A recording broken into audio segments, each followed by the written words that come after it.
Thank you for tuning into the Boxing Voice. I'm your host, Jeremy Flanagan. Hey, you guys. On our last Thursday TBV podcast, we had Erickson the Hammer Lubin on the line. If you guys missed out on that interview, I'm going to run it back for you guys so you'll know exactly what the champ had to say, because he did speak on the big tournament that could probably happen in the junior middleweight division. And he also spoke about his knockout against Jorge Cotto and what it means to him being a mandatory for Jermell Charlo.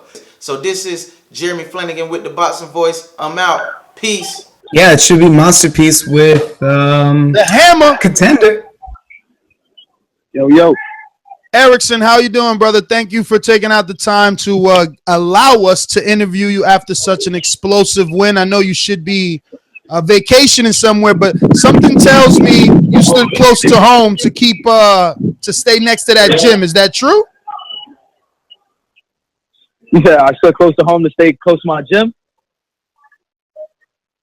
So you did stay home?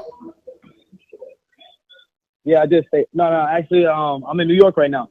Oh, okay. Okay, so what you doing? Yeah, some sightseeing? I'm in New York right now. Just hanging out with my mother and stuff. She stays out here, but I'm definitely back in the gym on Monday. So I want to be the first to ask you, man. Obviously, we seen the entire fight. We watched the knockout, but you gave us shades of a Pernell Whitaker, the way you dropped down. I mean, I don't know what went through your mind and caused you to kind of do that squat and pop back up and drop Cotto in the way that you did, or is that something that you thought of? Did it just come naturally? I mean, just walk us through that. I mean, I've been doing that a long time now. I've been, sparring the Cubans and the Dominicans, and they do that a lot. They're like, they got the herky jerky style, and just mixing up a few things just to throw your opponent off. And in the third round, I hurt him, and I hurt him bad. So I felt like, my coach was telling me when I went back to the corner, he was like, throw him off a little bit, like start picking up the intensity, start picking up my pace. So in the fourth round, I had to, get my mojo. I had to get my engine running a little bit, a little bit more, a little bit faster, and just keep the pressure and keep applying the pressure. And so, just to throw him off a little bit, I squatted down real quick and I lined up the left overhand that hurt him in the third round. And, it was night from there. Lubin, it's Matthew Hunter, the producer of the Boxing Voice. I want to ask you about this breaking news that came out today about this World Boxing Super Series, this massive tournament Richard Schaefer is a part of, Solin Promotions is a part of, and they want champions, they want big-name fighters of the junior middleweight division to partake in this tournament. Is that something you're interested in? I actually seen something like that on Instagram today. I thought it was fake. But I'm down to fight anybody. I don't care. I heard it was like a prize of $50 million or something like that. Is that true? Yeah, that's true. Yeah. Hey, well, most definitely I'll partake in that. Like I'm one of the best in the junior middleweight division. So for the best to be fighting the best is what everybody wants, and I'm down for that, especially for $50 million. Definitely good to hear that. So Lubin, how much time you think you're going to take? Because now also today, some other breaking news is that your mandatory champion, who you will be challenging in Jermell Charlo, finally has his date in May, back in the same casino in the DMV area of Maryland, where he'll be facing Charles Hatley, his mandatory at the moment. Did you hear that news as well? I didn't hear that, but that's good news for me. Yeah, because it obviously has you waiting a little less. Do you plan on being live at that fight, or do you just want it to happen and find out what's the outcome? I'll be there live. I'll make sure I go to that one. Lubin, is the Jermell Charlo Charles Hatley winner, is that the belt that you want to go after first? If this tournament doesn't pan out, is that the belt that you want to go after, or do you want to go after Allura, Do you want to go after Demetrius Andrade, possibly? Who's the guy that's in your crosshairs? I'm willing to fight anybody, but right now I'm in line for the WBC title. And, the WBC commission and, Mauricio Suleiman, they pushed for me to get this opportunity to become the mandatory challenger. And, the WBC has always been my dream. And, I want to capture that title right now. But, if they put anybody else in front of me, like I said, I'll fight anybody. I'm not scared to fight anybody. But right now I'm in line for the WBC title. And, that's the belt I definitely want to capture. Hey, Lubin, can you just elaborate a little bit on that and let us know? Because most fighters seem to,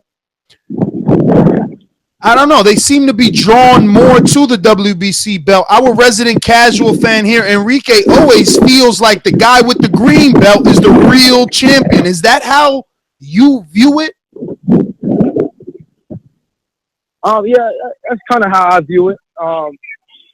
All the greats from the past had the WBC belt, as well as, the other belts as well. But, ever since I was young, like I said, I've seen the green belt, and I put, and I dreamt about it. I dreamed of being WBC champion one day, and, those dreams are soon to become true.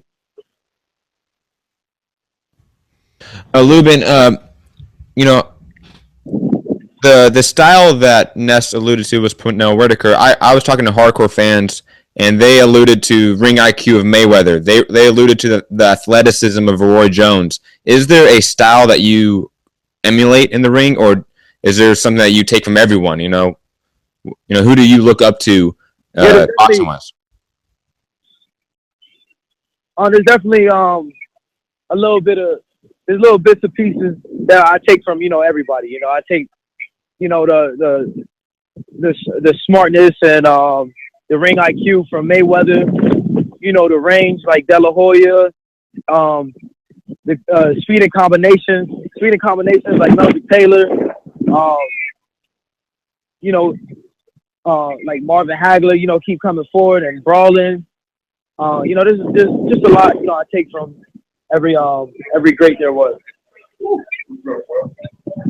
Now, obviously, with 5.1 million people watching the Danny Garcia-Keith Thurman fight, a person like you on the co-main event, you want to make the best impression that you feel you can.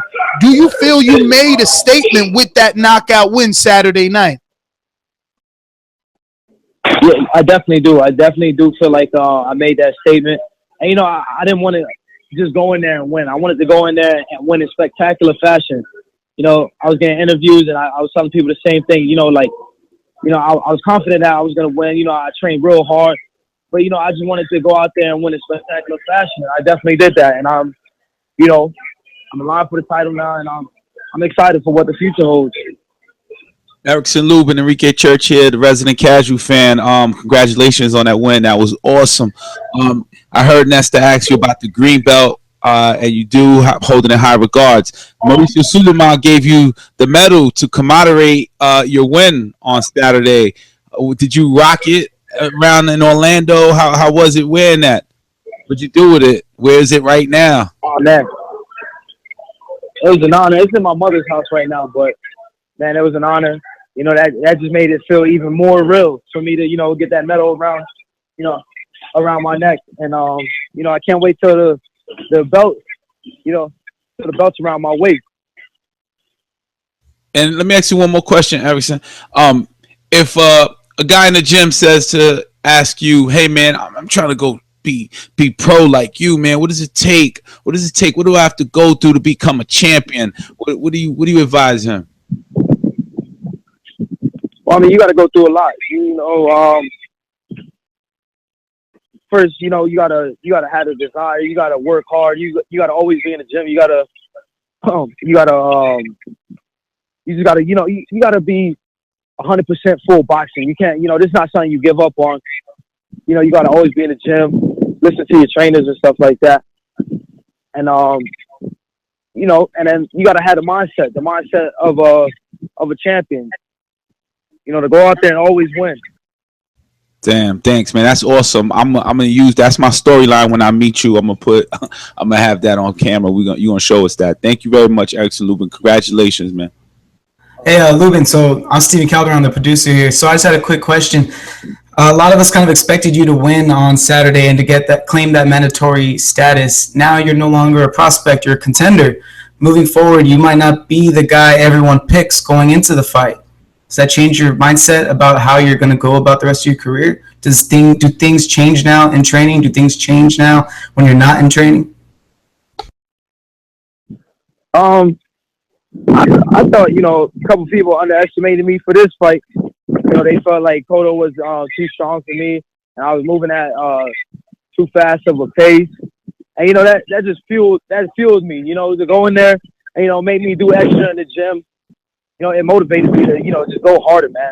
And things like that, it motivates me, especially going forward. Where some people, going for the title and stuff like that, I might not be the A side, I might be the B side, and that's just gonna, it's gonna fuel me and make me even more hungrier and more hungry to get that title, man.